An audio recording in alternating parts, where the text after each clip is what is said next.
Good day, everyone. It's Myrdith Leon-McCormack for World Bride Magazine, and we are going to talk about health and wellness. Some of the crazy things that are happening, that's been happening in 2024, 2025, and carrying over to 2026. We have the honor and the privilege of having Dr. Brett Bolton, who's going to get us together. Hi, Dr. Bolton. How are you? Thank you so much for having me. I'm doing great. Pleasure to be here. Yay, thank you. So tell me, where is your practice? Where are you based? So I am in Fort Lauderdale, Florida. It's Okay. absolutely beautiful out today. Sunshine State? Yeah, beautiful day. Good. So now I don't know if you've noticed, but there has been an increase in people leaving the country to get their teeth done, to get their hair done, to get plastic surgery. We've heard the horrors of getting Botox and going to different places and different things, and it turned into a scare, and then it's kind of dwindled down. But now there seems to be another surge, and people are going to different places. Now, what I have noticed in my trip to Istanbul, the minute I tell somebody I'm going to Istanbul, they turn around, they're like, "Oh, are you going to go get some work done?" I'm like, "What kind of work are you talking about?" It's medical. Tell me your opinion about this. Okay, so it's real. It's happening now. It's happening from my practice standpoint. I hear about it almost on a daily basis. So I'm a hair transplant surgeon. I've been doing this now for almost 30 years. And we're hearing about patients going to Turkey regularly. And what's fascinating about it is they're going there because they're watching it on social media and they're seeing the best case scenario. And they're saying, wow, this guy got this great result. So I'm going to fly to Turkey and I'm going to get this great result. And maybe they can get their great result, but a lot of times they're not. And so one of the stories I've been telling a lot recently is I had a week where all of my patients were from Turkey What? and all happened to be corrective surgery cases, whether the Mm. hairs were growing out in funny angles or whether they had issues with the donor tissue as far as how they harvested the donor, unnatural growth of the grafts, unnatural hairlines. So it's very common that I'm seeing a lot of unfortunate cases, but I'm not saying that's always the case because I have seen some good cases as well. So I Right. don't want to say it's that you can't do it, but it's not as easy as one might think to get that great result. And that's the interesting part because the body reacts differently to different things. And one of the reasons after having such an extensive surgery, you have to go for a follow-up. So now the money you think you saved here and going abroad, you have to keep going back to catching that flight to go, check on the doctor so he can check on the work that he just did on you. So doesn't that sort of kind of defeat the purpose? Not knocking anybody out down Turkey. Right. Well, I agree with everything that you're saying. There for any time you're shopping for any type of cosmetic procedure, the last thing you want to be doing is shopping price. I tell everybody, this is your body. This is important. You obviously care, and you need to do the proper research, find the proper clinician, the proper physician, or whoever is going to do that procedure. And you need to make sure that they're qualified to do the procedure you're looking for. And so buyer beware, you got to really do your research, talk to the patients, make sure you can see before and after photos, make sure you can have that one-on-one consultation with the doctor. And if you feel comfortable and confident, then, go for it. You But should be meeting the doctor the first day on the day of the surgery, right? well, it depends on your procedure. So Yeah.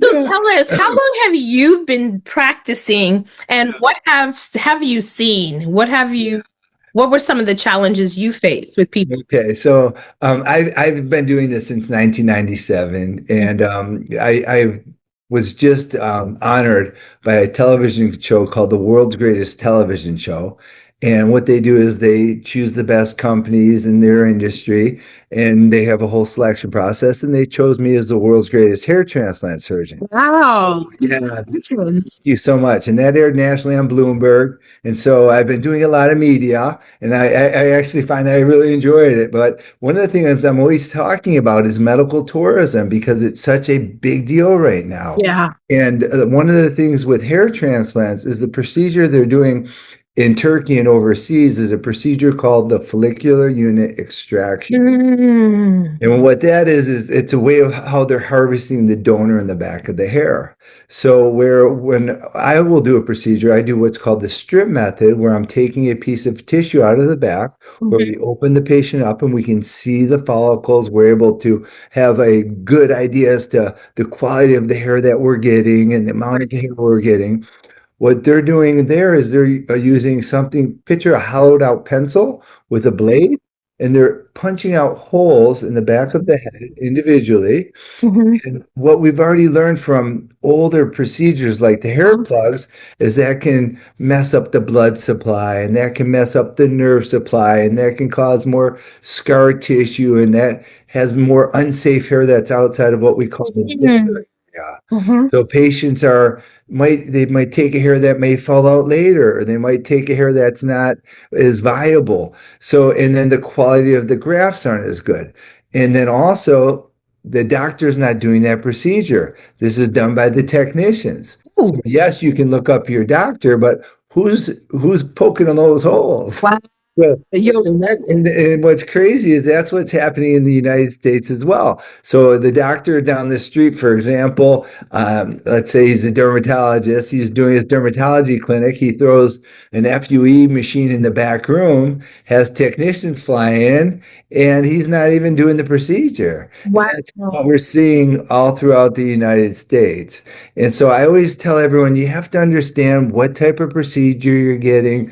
It's very it's intricate. There's a lot of things that go into getting that great result, as far as the quality of your donor hair, as far as how fine your hair is, whether you have good density, whether you have good coarseness to the hair. All of those ingredients are what make the difference of a good hair transplant and a bad hair transplant. And then the staff that's doing it, are they qualified? Are they qualified to cut the grafts properly and maintain that they stay safe during the time that they're outside of the body Right. like back in?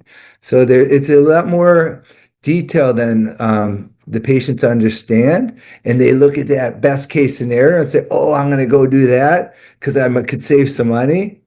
And you just got to be a little bit more careful. That's how you say it, for sure. I think people have to stop using social media as their referrals, their medical referrals, because you can't verify That's true. the Yes. people and the content that's put on there, Yeah.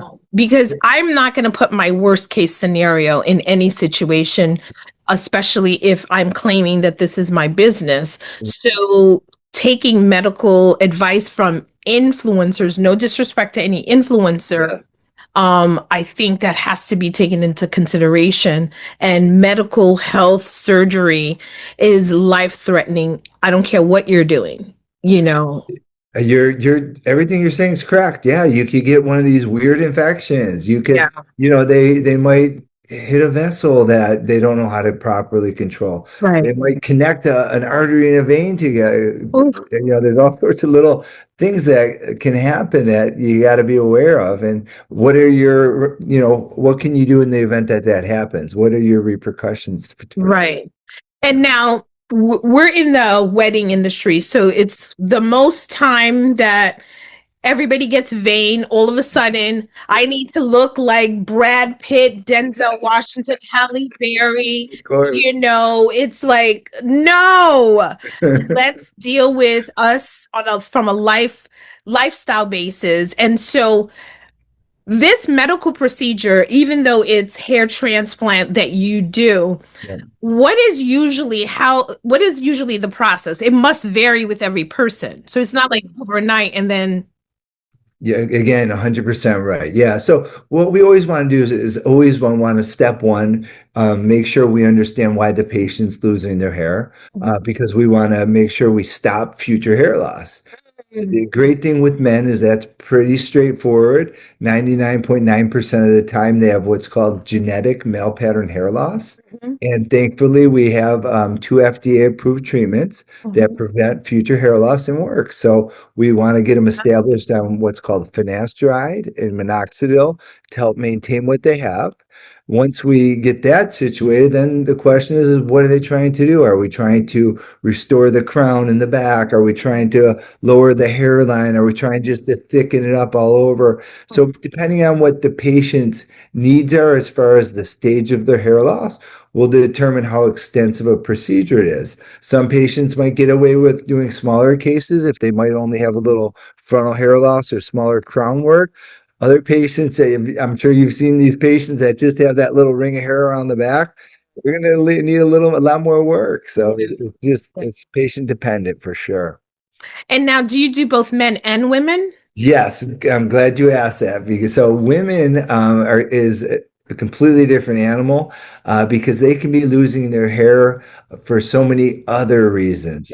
They can have male pattern hair loss, which, believe it or not, is the best case scenario for a female who's losing their hair. But Right. then they can have a lot more serious systemic things, whether it's a collagen vascular disorder, Okay. hormone deficiencies, pituitaries, thyroids. You know, there's so many different systemic illnesses that can cause hair loss.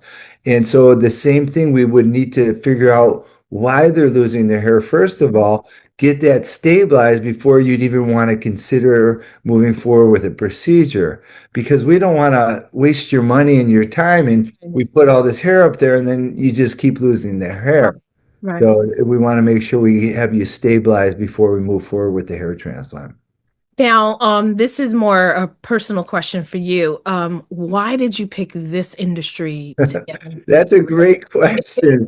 It's a great question. So my dad's a doctor, and since I was he's my idol. He still is. I- And he's an obstetrician gynecologist, and so I knew exactly what I didn't want to do. No, he, he was getting, he's a hardcore, surgeon, doing delivering 15, 25 babies a month by himself and getting called out of dinner and not, at the movies. Anyways, I wanted more of a life. And so I was thinking originally that I wanted to do orthopedic surgery. That was my thought process. Mhm. So I grew up in Michigan, and so I always hated the cold and wanted to get out. And then I went to medical school. I went from Michigan State to medical school in Iowa, and I wanted to get to Florida. And so once I got to Florida, managed care had taken over. And this is when they were telling the patients or the doctors who they could or could not admit to a hospital, what medications they could or could not prescribe. They were really controlling medicine. It was a shift in medicine that was happening back in the mid 90s.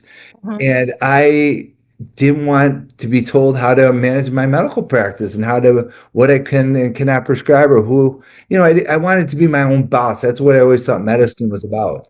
So in discussing with my dad, he's like, you need to figure out something in cosmetics so you don't have to be controlled by the insurance companies. Right. And my friend who was in the same boat was in radiology going through the same thing. And he got started working with the company as a hired gun doing the hair transplants traveling across the country. And it was a new company. And he's like, hey, this is a great procedure. The patients absolutely love it. They're Um, hiring. Is this something you might be interested in? right. I said, okay. So the owner of the company flew out and we met, we hit it off. And I was in my internship and he hired me. Oh, So I came, that's good. yeah, so I came That means straight. you're good at what you do, huh? It's all I've ever done. I came straight out of my internship in 1996, started in 1997, and this is all I've ever done since. And I love it. I still get excited to do it every day. Yeah. That makes a huge difference. Yeah. Now you touched on something which will be my last question for you is this something that's covered by insurance or this is all out of pocket for the patient? The quick answer is it's a cash In general, you pay cash. Okay. However, there are rare circumstances where patients do have real medical reasons that they need it, and then they're able to process that through their insurance. But mostly it's pay as you Right, you go. pay. Yeah, I totally, and that's why I want to make clear. So Yeah. thank you so much. I've learned a lot from it. I'm going to get some more information so I can share with our readers, because for some people it's not about vanity. It's about, they feel better, and 100%. so some people like, shave it all off and I'll be fine. Who cares? They don't care about balding. Whereas other people, they're not ready for that part of it.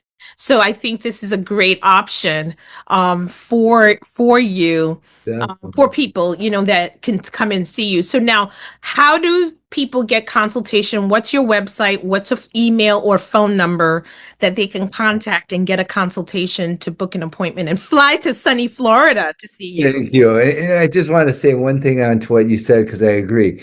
It sounds corny, but hair transplants definitely can be life-changing because it changes how you see yourself. It gives you that confidence back and makes you feel better about yourself. And Absolutely. that changes the whole world around you. So you're Absolutely. 100% right. You. No, I You're agree with you. 100% right. As a Black woman, if I'm not ready to let my hair go, I don't Yeah. care what you're saying, I'm not letting my hair go.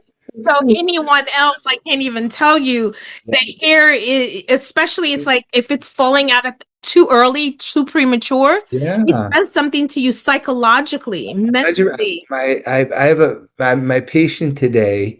He's been coming into my office since he was 16, and every year I said, "Let's wait, get him on meds, let's hold off," trying to just see if I could. It's awesome. And then so he finally came in 4 years later for the surgery today.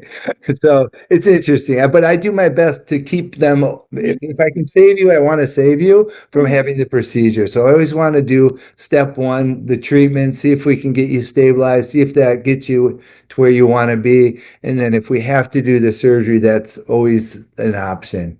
So anyway, so Dr. Brett Bolton, it's a great hairtransplants.com.